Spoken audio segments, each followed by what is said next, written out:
ஹபீபி welcome to Dubai.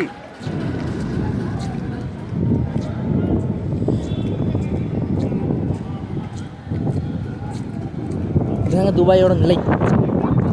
ஆனால் signal பாருங்க, இந்த கொள்ளுது மழை, சிக்னல் ஒர்க் ஆகுது. நம்ம ஊராட்ட சிக்னல்லாம் பண்ணிக்குவாங்க.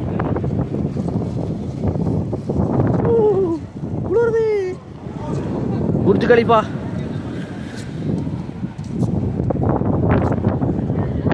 செம மேட்ருங்க.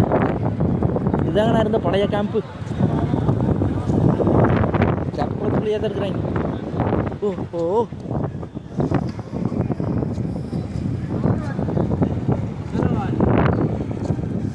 பாருங்க எவ்வளோ தண்ணி நிற்கிதுன்னு.